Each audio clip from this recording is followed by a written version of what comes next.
नमस्कार, व्योम टीवी के पेज में श्रीमान आपका महुदा की धरती पाथरगढ़िया में स्वागत करता हूं। अब बदलाव का संकल्प लिए JBKSS एक जोरदार सम्मेलन यहाँ की है।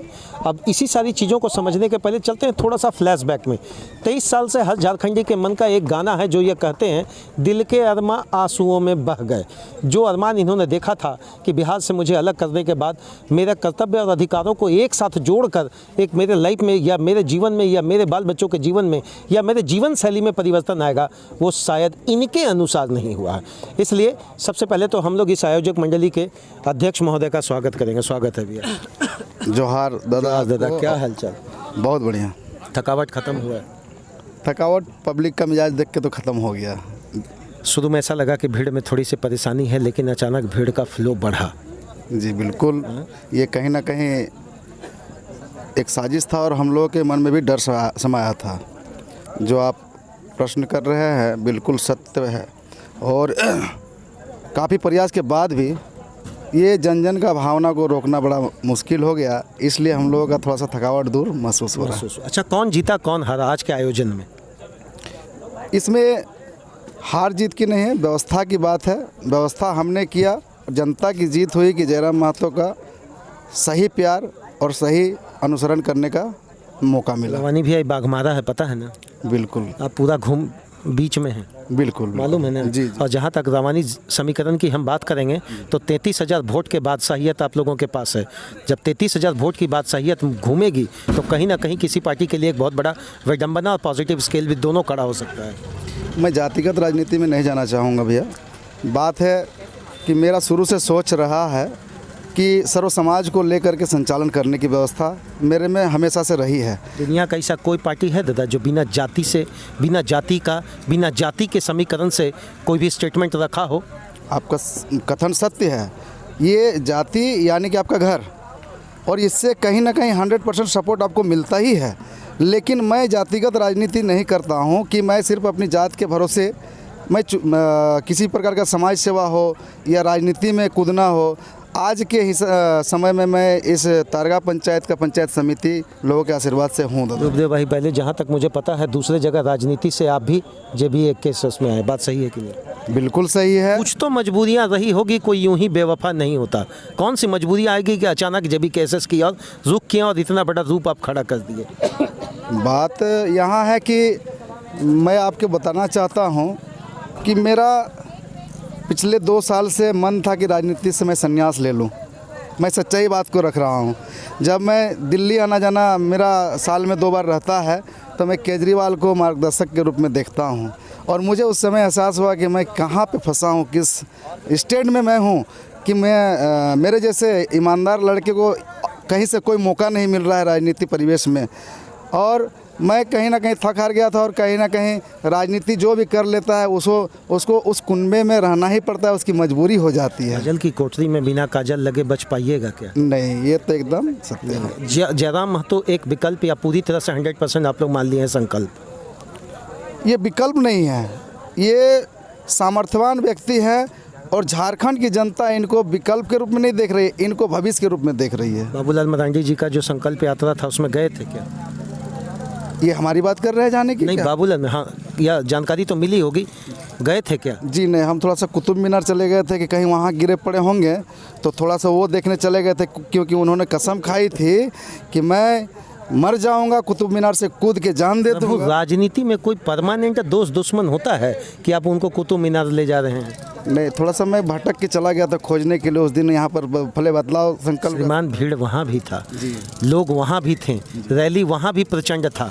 अब लगता है कि बाघमारा एक तरह करवट ले लेगा JBKSS में या चुनौती भरी रहेगी? जो भीड़ की बात आप कर रहे हैं संकल्प सभा की, बाबूलाल मरांडी जी हमारे गार्जियन स्वरूप भी रहे हैं, एज में भी हम लोग से बहुत अधिक है। मैं उनकी अवहेलना नहीं करना चाहता हूँ। साथ ही मैं बताना चाहता हूँ सर कि यहाँ लोकल मॉनिटरिंग जो है वो कहीं ना कहीं मांस भात, मदिरा का सेवन और गाड़ी का लोभ लालच दे करके उस भीड़ को जुटाया जाता है। और आपको मैं आश्वस्त करना चाहता हूँ कि हमारी जो ये JBKSS के आह्वान पर जो भीड़ थी जनता की, ये बिल्कुल निस्वार्थ भाव से और लोग लालायित हैं कि जयराम के वक्तव्य को सुनूंगा और जयराम का साथ दूंगा। और एक चीज़ मैं बताना चाहता हूं कि हमारे गांव में बाबूलाल मरांडी जी की सभा के लिए काफ़ी गाड़ियां आई थी, व्यवस्था के लिए पैसे दिए गए थे, मुर्गा भात का आयोजन किया गया था। और आपको मैं बताना चाहता हूं कि हम लोग गांव में घूम घूम करके 10 रुपया और 20 रुपया लोगों से मांग करके इस मंच को सजाने का काम किए, इतना बड़ा आयोजन किए हैं। उन जन जन को आभार करते हैं, कोटि कोटि प्रणाम करते हैं कि उन्होंने इस आयोजन के लिए सफल प्रयास के लिए हम लोग को अपना वोट ले लेंगे इन लोग से जो आए थे, इस दरवाजे पे खड़े थे, इस जनसभा में खड़े थे।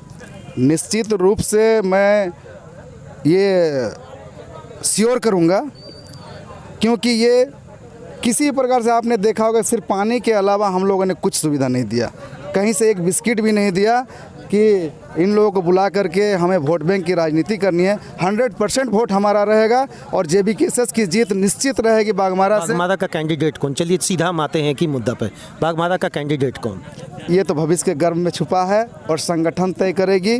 संगठन हमारा जो तय करेगा, जिनको भी प्रमोट करेगी कैंडिडेट के रूप में, हम लोग निस्वार्थ भाव से एकदम से जयराम जी को हम लोग CM के रूप में देखना चाहते हैं और बाघमारा की धरती में हम लोग बदलाव लाना चाहते हैं और निस्वार्थ हम लोग सेवक के रूप में काम करेंगे। देखिए, बहुत बड़ी बात होता है कि जब आप किसी भी चरणबद्ध स्थिति से आंदोलन को खड़ा करते हैं और चरणबद्ध स्थिति से आंदोलन को कंटिन्यू करते हैं तो आगाज अंजाम दोनों दिखता है। लेकिन दिखता है, एक बात और कहेंगे, इसी में श्रीमान वोट बिकता भी है। भीड़ जहाँ भी खड़ी होती है उसी में से लोग टूटते हैं। बाजार जहाँ लगता है वहीं पर तोल मोल होता है। बाजार में जहाँ पर ही लोग पहुँचते हैं वहीं पर ही भीड़ एक नए समीकरण के साथ, नया समायोजन के साथ, नए आयोजनकर्ता के साथ दिखेगा जरूर। लेकिन 2024 श्रीमान त्रिकोणीय संभव, त्रिकोणीय हो चुका है। त्रिकोणीय का रूपरेखा तैयार है। एक तरफ इंडिया की पार्टी, दूसरी तरफ NDA की पार्टी, दोनों को चुनौती भरे शब्दों से दहाड़ते हुए, ललकारते हुए राज्य सरकार से लोकसभा तक के लोगों के लिए, जिनका नाम है टाइगर जयराम महतो। अंतिम एक प्रश्न के साथ वाइंड अप करेंगे। मैं ये नहीं कहता कि जयराम महतो पूरे झारखंड का तकदीर बदल देंगे, लेकिन एक चीज़ तो है कि आप लोगों ने संकल्प के साथ बदलाव सब जोड़ दिया है। ये मन में कैसे आया? 23 वर्षों का जो हम लोगों ने प्रताड़ना झेली है, हम लोग शुरू में जब झारखंड राज्य अलग हुआ था, हम लोग उस समय छोटे थे, इतना अनुभव नहीं था, अनुभवहीन थे। लेकिन अभी हम लोगों को समझ में आ रहा है कि जितने भी हमारे राज्य में नेता आए, विधायक आए, सांसद आए, सबों ने सिर्फ हम जैसे आम जनता को छलने का काम किया है और दलालों को पोषने का काम किया है। हम लोगों के साथ सौतेला व्यवहार किया गया है। हमारे जैसे भाई बंधु को, हमारे बच्चों को जगह नहीं मिल पा रहा है, डिग्री होने के बावजूद बेरोजगारी की स्थिति है। सिर्फ हमारे पब्लिक को मांस मदिरा में फंसा करके वोट की राजनीति कर रहे हैं और किसी भी प्रकार का शिक्षा के आधार पर, नियोजन के आधार पर किन्हीं का कोई ध्यान आकर्षण नहीं है।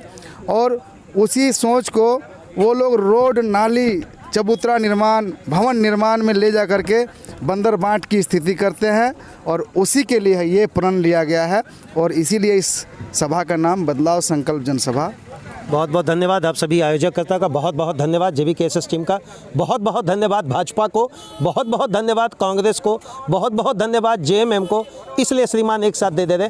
हर झारखंडी का दर्द शायद आप ही चार समझ सकते हैं, दूसरा किसी व्यक्ति को समझने का कोई एक झारखंडी आह्वान नहीं करेगा। अब किसके पाले में दर्द का एहसास कितना है, कौन पैरासीटामोल देकर किसको कितना बेहतर बुखार का पीड़ा उतार सकेगा, ये 2024 का मई महीना और नवंबर महीना। धन्यवाद श्रीमान। सदैव मैंने एक बात कहा है, ना पक्ष ना विपक्ष, जहाँ भी समस्या होगा डंके की चोट पर आंख में आंख डालकर मैंने सदैव सवाल पूछा है, चाहे सामने वाला कोई भी हो। जय हिंद।